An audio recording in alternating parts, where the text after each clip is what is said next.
Another major story tonight on Capitol Hill behind me. We are witnessing history in the making. Senate Republicans have changed the way the chamber confirms Supreme Court nominees from the 60-vote threshold to a simple majority, saying they're going back to business as usual before Democrats started requiring that 60-vote threshold for judges years ago. Republicans insist the Democrats' effort to block the confirmation of Neil Gorsuch is all about payback. Democrats say Gorsuch is a nominee for a stolen Supreme Court seat, citing Republican refusal to consider then-President Obama's choice last year. Chief Congressional Correspondent Mike Emanuel is on the Hill tonight to tell us where we are right now. Good evening, Mike. Correct. Good evening. There were several attempts to beat a partisan filibuster by Democrats, but Republicans could not get 60 votes. So Republicans changed the threshold to move forward with the Supreme Court nomination. On this vote, the ayes are 48. The nays are 52. With 52 votes, Republicans launched the so-called nuclear option to advance the Supreme Court nomination of Judge Neil Gorsuch. Today, Majority Leader Mitch McConnell said he had no choice, facing what he called an historic partisan filibuster. Unfortunately, it has brought us to this point.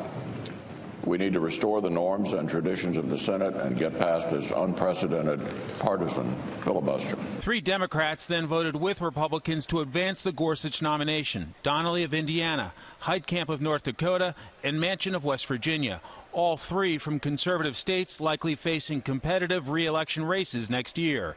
The Senate's Democratic leader complained bitterly about the change in Senate precedent. Cumulative resentments from years of partisan trench warfare were too great.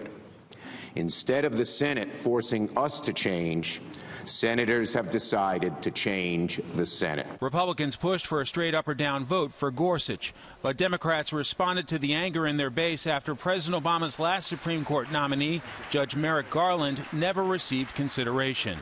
And some suggested this was a, quote, stolen Supreme Court seat. The nuclear option was used by Senator McConnell when he stopped Merrick Garland. What we're facing today is the fallout. Tempers flared early, with the Senate Judiciary Chairman venting his anger at his Democrat colleagues. You've got to press forward, don't you?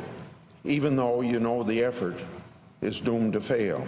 And that's why this is a especially sad state of affairs. And some question the fallout. A very sad day for the Senate, because we have now destroyed 200 years of tradition of requiring 60 votes, which meaning that you have to have bipartisan approach to these issues and these appointments. And I think we're on a slippery slope. As I look around at what just happened on this floor, I must ask the question, where are we headed? And leading Republicans noted that President Trump made the Supreme Court a campaign issue, even telling voters who he would nominate. The American people on November the 8th selected President Trump.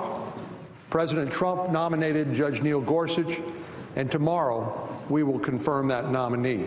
After it was done, some expressed the worry about this eventually leading to changing the filibuster rule on legislation. Passing major bills with a simple majority could be the next temptation at some point. Brett? More on this with the panel. Mike, thanks.